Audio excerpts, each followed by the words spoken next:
బంగ్లాదేశ్ పాకిస్తాన్ నమ్మి మోసపోయిందా? లేకపోతే ఇప్పుడు పాకిస్తాన్ ఏమైనా బంగ్లాదేశ్ కోసం త్యాగం చేస్తుందా? తాజాగా ఏదైతే నిన్న వరల్డ్ కప్లో నుంచి బంగ్లాదేశ్ మేము భారతదేశంలో అయితే ఆడము, మాకు భద్రతకు ప్రాబ్లం అంటే ఆ పిచ్చిముండా కొడుకులకి భారతదేశంలో కంటే భద్రత ఎక్కడ ఉండదు? శ్రీలంకలో ఉంటుందా, పాకిస్తాన్లో ఉంటుందా?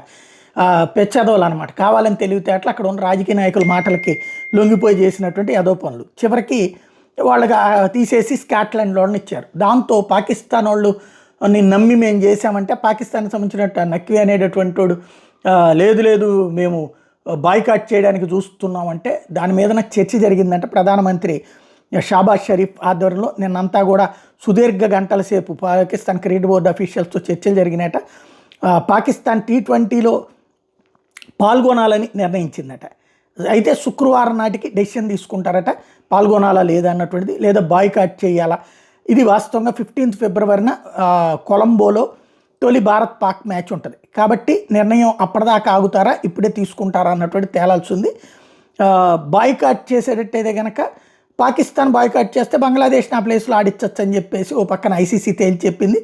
తద్వారా ఏం జరుగుతుందనేది చూడాలి. ఓవరాల్గా చూస్తే దానివల్ల రేటింగ్ పడిపోతుంది అన్నటువంటిది పాకిస్తాన్ నమ్మకం. వాళ్ళు కనుక ఆడకపోతే అన్నటువంటి, భారతదేశం ఆడకపోతే అసలు చూసేవాడే ఉండడు, అది అసలు ముఖ్యం.